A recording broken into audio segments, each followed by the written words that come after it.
Hey everyone, I'm back with another tier list video. This time it's about Mötley Crüe albums. In the future, I'm gonna do some other tier lists that are not related to music, like maybe video game franchises or movies, who knows, or shows, whatever. I can't keep doing them about music because I'm gonna be honest, I listen to a lot of stuff, but I there's only so many bands that I actually listen to um, on a daily basis, so to speak, and there are only so many bands that I know all the albums of. So let's get started. The very first one, being "Too Fast for Love," I'm gonna put this in the A tier. It's a very good album, good start.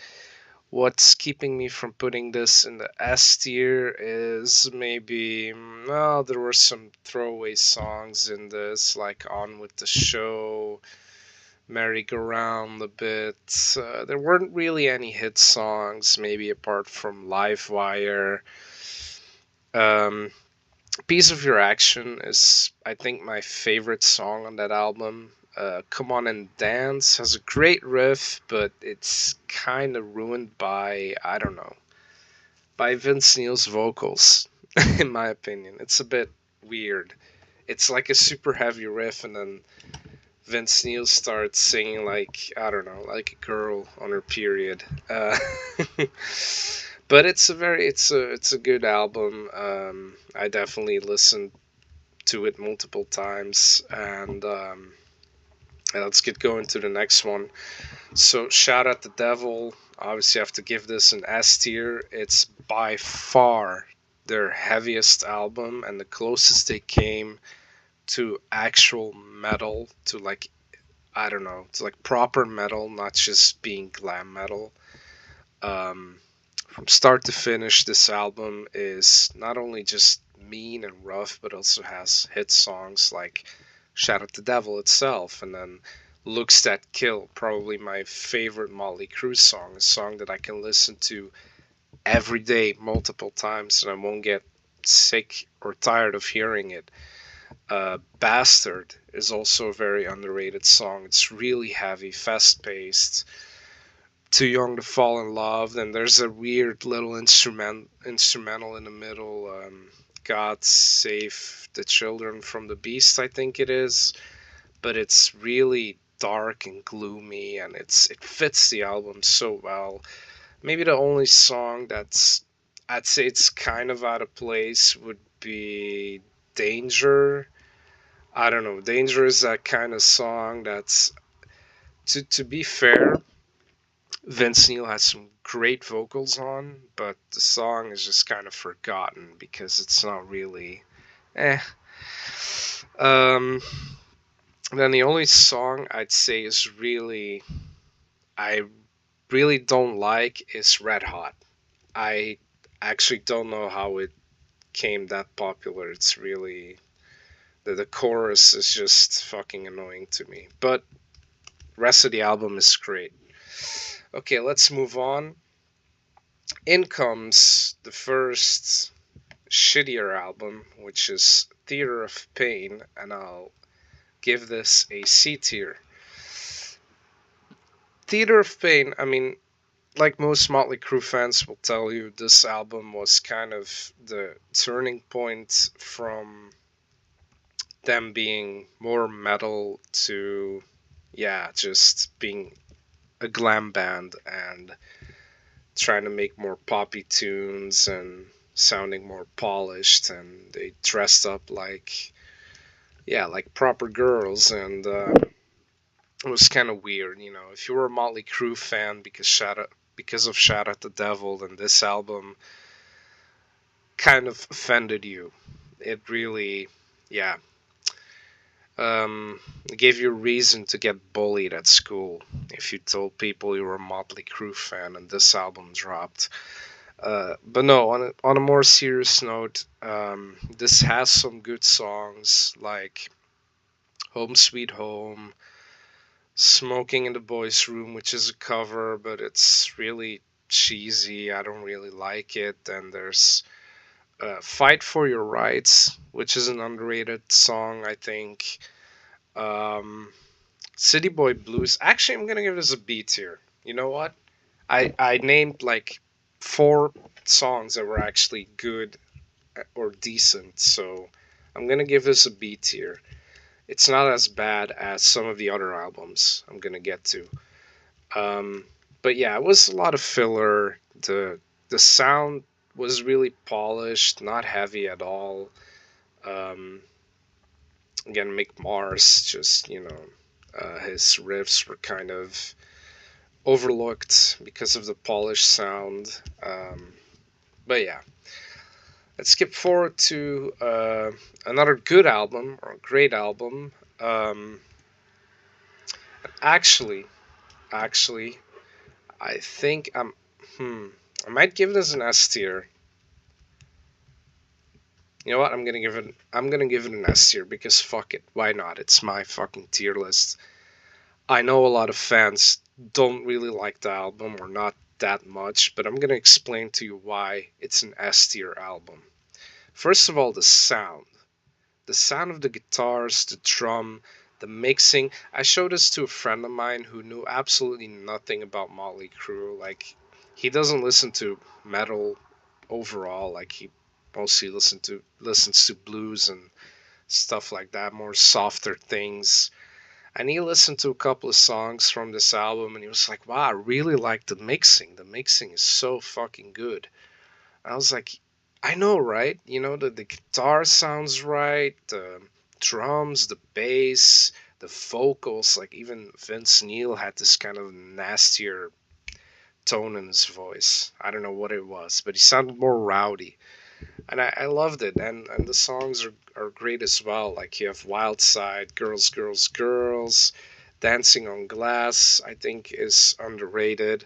5 Years Dead, great riff. This album is filled with great riffs, by the way. If you love Mick Mars's guitar playing, or if you're looking for a reason to see why Mick Mars is seen as a great guitar player, then you should listen to this album. Like Bad Boy Boogie, 5 Years Dead, Something for Nothing, all great riffs. Um, there was this weird instrumental somewhere in the middle, like in Shout at the Devil, but it was called Nona. I think it was about someone's band member grandma who passed away. I guess I don't know. Might be a personal tribute to her. I'm not gonna judge on that. The only There was another weird song in this that was called "You're All I Need," which just sounds like a cheesy romance song. But if you look into the lyrics, it's about a guy, I guess, killing his wife because of jealousy. I don't know. The video clip was also like banned, I think, in several countries or on TV in general. Don't quote me on that, but just look the video clip up and you'll understand why. Um, so yeah, on to the next album, Doctor Feel Good. Where am I gonna put this? I'm gonna put this. Man, I'm gonna get a lot of shit for this, but I'm gonna put this in A tier. Why?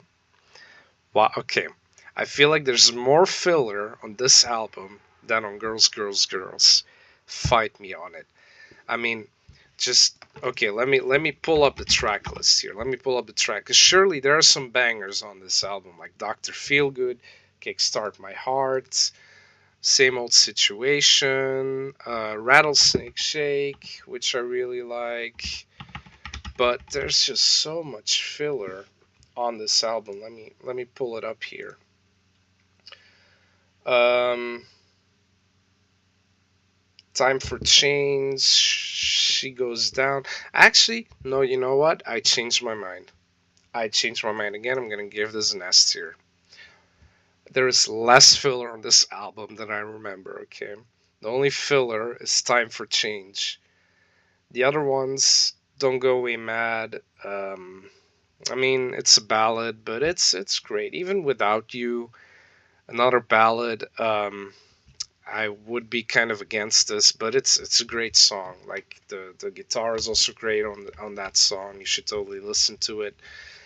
And yeah, overall the mixing, I believe it was Bob Rock who produced the album, and then Metallica listened to this, and apparently, I mean, Lars listened to this, and he said after listening to this, he wanted Bob Rock as a producer to work on the Black Album for Metallica. So that gives you an idea of how great this album sounded. So yeah, I'm sorry for putting in an A tier. I kind of my mind, my, my brain said for some reason that there was more filler on this album than I remember. Okay, um, but yeah, the riffs again, "Girls, Girls, Girls" and "Doctor Feelgood" was peak Make Mars, I believe. Even "Shout at the Devil," but these two, I felt like on these two albums, especially "Doctor Feelgood," he nailed the guitar tone. He fucking nailed it. It was a perfect guitar tone. And if you look into Make Mars's rigs and how he used to set up his guitar, his amps and stuff, it's really insane. There's a lot going on, so it's really hard to replicate.